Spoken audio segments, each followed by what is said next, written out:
stop. The biggest mistake in track and field might have been doubting Femke Bol. When she walked away from the event that made her a global superstar, people said she was throwing her career away. Some fans even claimed she'd never survive against real 800-meter specialists because dominating the 400-meter hurdles means absolutely nothing when you step into one of the most brutal events in athletics. But after what happened in London, those same critics suddenly went quiet because Femke Bol didn't just compete, she nearly shocked one of the greatest 800-meter runners on the planet. Here's what really happened. For years, Femke Bol ruled the 400-meter hurdles, world titles, Diamond League trophies, historic performances.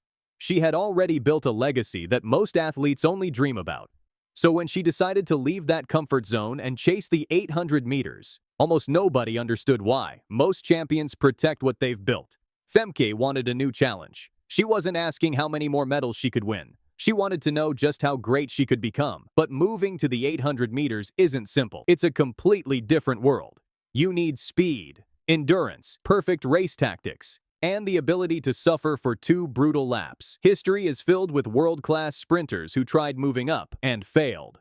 That's why so many experts believed Femke's experiment would never work. But while everyone was talking, Femke was training, learning new race tactics, building endurance, completely rebuilding her body for a new event. Then the races began. At first, nobody expected much. But every race told the same story.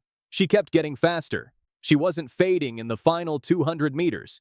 She was actually getting stronger. Suddenly, what looked like an experiment started looking like a real threat. Then came Paris. For the first time, Femke lined up against one of the strongest 800-meter fields of the season. Most expected experience to win. Instead, Femke stayed patient, held her position, timed her move perfectly, and crossed the line with another personal best and another national record. Now the conversation changed.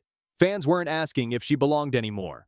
They were asking, how fast can she actually become? Then came London, the biggest test of all. Olympic champion Keely Hodgkinson stood on the start line, one of the greatest 800-meter runners in the world. Most people expected Keely to control the race, and for much of it, she did. She attacked first, opened a gap entering the final bend. Normally, that's where races are over. Not this one. Femke refused to give in. Stride after stride, she kept closing. The crowd could hardly believe what they were watching.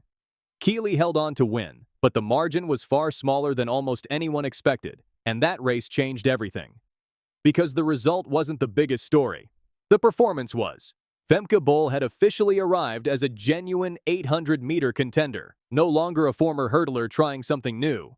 Now, one of the athletes everyone has to watch. And that's exactly why the future of the women's 800 meters suddenly feels so exciting. Every race brings more experience, more confidence, more speed, more endurance, and perhaps most importantly, more belief. The Los Angeles Olympics are getting closer. If Femke Bol is already pushing Olympic champions after such a short time in this event, imagine what another season of training could do. That's the scary part. Nobody knows where her limit is.